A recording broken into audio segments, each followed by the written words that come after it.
World News Saturday. Here's Carol Simpson. Good evening. The Secretary General of the United Nations, the President of the United States, and the families of American hostages in Lebanon are all in a state of heightened and hopeful anticipation tonight. In an announcement released early today to a Western news agency, the pro-Iranian Revolutionary Justice Organization promised to release one of its American hostages within 72 hours. The latest from ABC's Jerry King in Damascus, Syria. The statement came with a picture of Joseph Cicippio to authenticate it, fueling hopes that indeed another hostage will be released. I am optimistic, yes. Joseph will be free this time? I don't know any of the hostages. It doesn't matter who's going to be released, but it's a very good step, I think. There's little doubt pressure is building on the hostage takers. Syria, whose forces dominate Lebanon, wants to be able to take credit for ending the hostage crisis.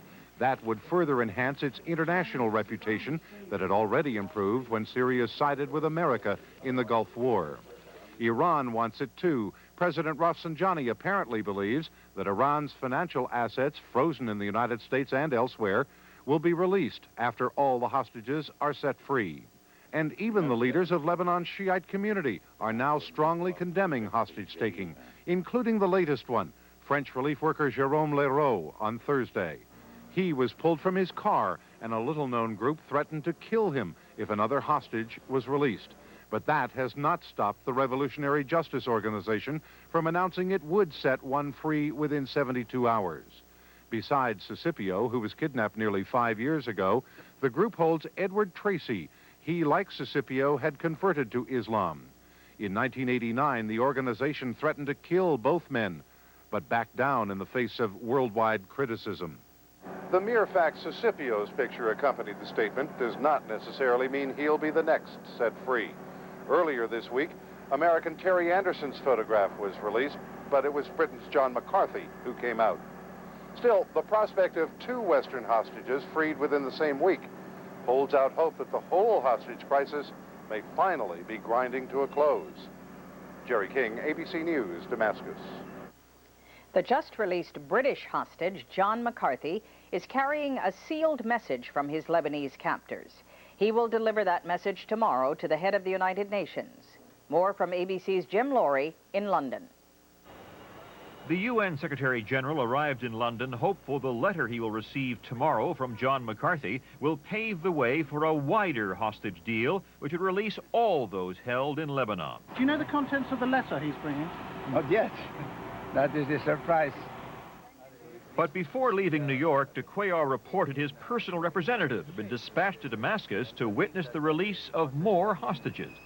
I have confirmation that they have exactly the main information we have. That is that they will, at least one will be released within 3 days. Will it be American, sir, or do you have any news? I think American. Meanwhile, John McCarthy spent his third day of freedom largely in seclusion on a Royal Air Force base near London. In his only venture out today, McCarthy viewed from the control tower a planned Royal Air Force flyover, hoping perhaps that the next planes he sees will be those carrying friends and fellow captives out of the Middle East. Jim Laurie, ABC News, London. At his vacation home in Kennebunkport, Maine today, President Bush spoke to reporters about the hostage situation. He said the latest developments have created an atmosphere of anticipation mixed with extreme frustration. Generally speaking, I think there's an expectation, but I keep saying that it's a cruel business and that it is hard to, when you raise the hopes of one family, and only to have those diminished. I mean, it's tough, and I think we just ought to run down every lead we can, but not raise the hopes of the hostage families, any names next to possible people being released, because it's too hurtful. Hurtful or not, the hopes of hostage families are high tonight, despite the fact that their hopes have been dashed time and again in the past. The woman who has become an unofficial spokesperson for hostage families, Peggy Say, spoke to reporters today and made an impassioned plea for the release of one American hostage in particular. Kathleen Delasky reports. Peggy Say spent 40 minutes on the phone today with released hostage John McCarthy. He gave her a message from her brother, Terry Anderson. Terry's message to me was, how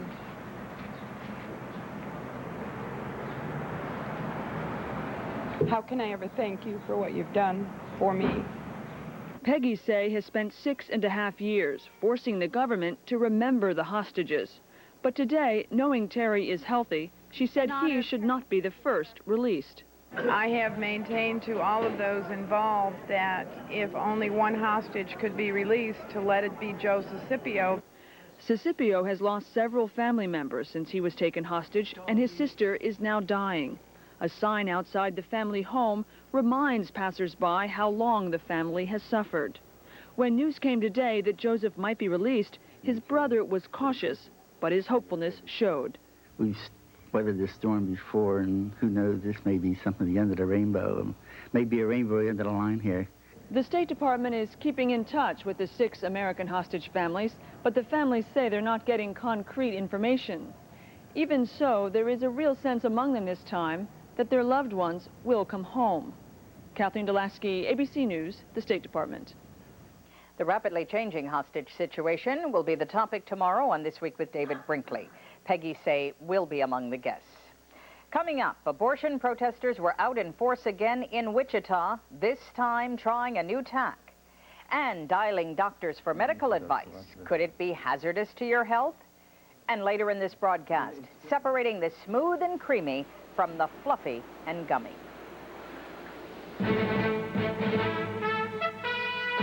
World News.